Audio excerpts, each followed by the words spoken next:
The recent news came that the famous American multinational automobile company Ford is facing a critical financial crisis. This company's EV division has already lost over $2 billion in the last 2 years, and a recent study from carscoop.com shows that it is still losing over $32,000 on every electronic vehicle it sells. Sources say that the company is trying to change its way of working and put more focus on electronic vehicles. But this idea comes with devastation rather than profit for the company. As in this situation, they also took a $9.2 billion loan from the U.S. government in June last year. But more than this sum of money may be needed to recover the company from collapsing. Join us today to discuss how the Ford company will be bankrupt and still need $4 billion to recover from this situation.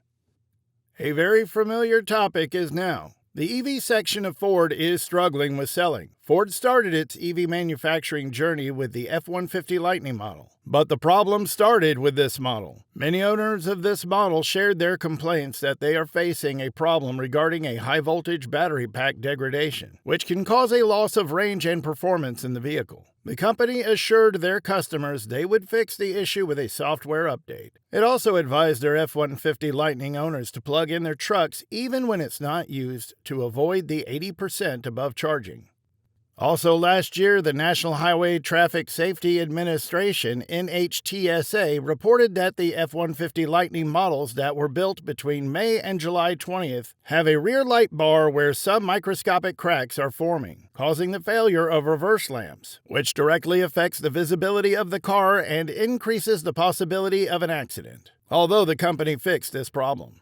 The CEO of the company, Jim Farley, informed the customers that they are already working on the difficulties with the F-150 Lightning and are already testing this car in different circumstances. Jim used this pickup truck, an F-150 Lightning model, by himself as he had gone for a road trip across the U.S. to test its performance in different weather conditions and post his experience on LinkedIn and X, formerly known as Twitter. Farley drove along the historic Route 66, which stretches from Chicago to Los Angeles, passing some iconic landmarks. He visited some Ford dealerships, factories, and customers along the way and encountered difficulties charging his truck. In a video on X, the Ford CEO shared that the main problem with this vehicle is the setting. He shared his experience while traveling in the F-150 Lightning vehicle. He visited a charging station on Interstate 5 in Coalinga, California, where many Tesla Superchargers were available. Still, as the Ford EVs are compatible with Tesla's proprietary network, he could not use the Superchargers. Instead, he used a slower charger to charge his truck, which gave him 40% of the charge in 40 minutes. But he added that he used a much faster charger in another station in Barstow, California. It gave him an 80% charge in 25 minutes. This charger impressed Farley very much. This road trip highlights the main obstacles F-150 Lightning owners face. For now, the main problem with the F-150 Lightning is its charging. Currently, only Tesla owns an exclusive network of superchargers across the U.S. and other countries. However, the other EV manufacturers rely on other third-party charger providers, which need fixing with various charging speeds and costs. To fix these problems, Jim Farley assures their customers that Ford is partnering with Tesla to gain access to the Supercharger network for Ford drivers, which will start in spring this year. This initiative will allow Ford's EV users to use an adapter to charge their vehicles from more than 25,000 Superchargers around the world. Ford thinks this will make the EV ownership more convenient and attract more customers to buy their vehicles.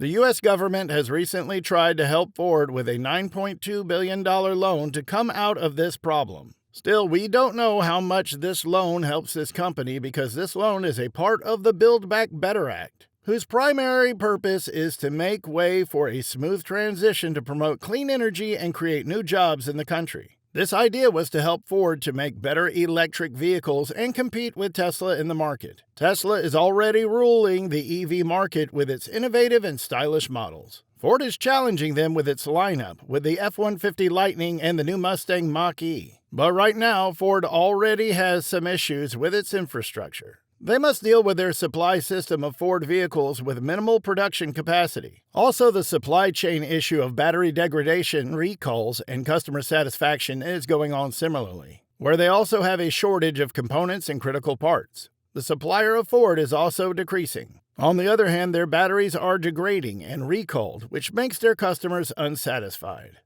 It also needs to catch China, which is way ahead of the U.S. in this sector. China has invested massive amounts in electric vehicles for years and already has the world's largest market share and production capacity. The loan from the U.S. government is said to be directed toward Blue Oval SK, a joint venture established by Ford and its partner SK with the purpose of manufacturing batteries for their vehicles. Blue Oval SK is already working to make 3 plants in Kentucky and Tennessee, with 2 in Kentucky. These plants will be vast, especially for the South, to manufacture batteries for Ford and Lincoln vehicles, and they will hire 7,500 people to work. These battery plants will start work in 2025, which is pretty close. These batteries are expected to be used in Ford's upcoming models like the Mustang Mach-E, E-Transit, and Ford F-150 Lightning. The company already thinks these new facilities will help grow their work and deal with many ongoing problems. However, there is still a tension that more is needed to compete. So the Ford company is considering obtaining a $4 billion line of credit to help it manage uncertainties in the market. The Securities and Exchange Commission filed that the revolving credit agreement added $47 billion in total liquidity to Ford at the end of the second quarter, including $30 billion in cash. However, the company says this credit line was a precautionary measure for market-related problems and did not use it until any big problem arose. According to T.R. Reid, a Ford spokesman, this facility gives Ford additional working capital flexibility on top of their already strong liquidity position to manage through the various uncertainties in the present situation. Especially over the last several years, Ford has deliberately maintained a substantial cash and total liquidity position, so they can run the business as it is today and invest in the business they envision. In July, the company released a cautionary statement highlighting several economic headwinds causing concern within the industry. These challenges are anticipated to have a significant impact on the automotive landscape. One of the foremost concerns is inflation, which has been rising steadily, affecting not only the cost of the materials and components, but also the overall production costs.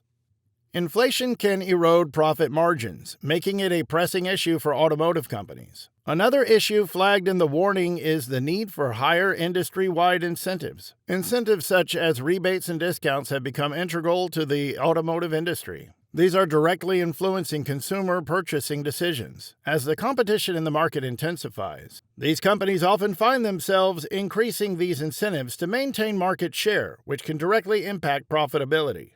Additionally, the pressure on electric vehicle EV pricing is a noteworthy challenge as the world pivots towards cleaner and sustainable transportation options, and the demand for EVs is growing. However, intense competition in the EV market is exerting downward pressure on prices, making it harder for companies to generate healthy profits from electric vehicles. There are also warranty expenses, creating a headache for the companies and contributing to the economic headwinds. With increasingly complex vehicles with advanced technologies, warranty claims and repairs have become more expensive. Automotive companies are grappling with balancing offering competitive warranties to attract customers and managing the associated costs. Despite these economic problems, the automotive company wants to commit to the future of these electric vehicles and new technologies. They plan to invest over $50 billion in electronic vehicle development by 2026. It's worth noting that presently, Ford's electric vehicles are not generating profits. Still, the company holds optimistic expectations of achieving an 8% profit margin on these vehicles by the year 2026.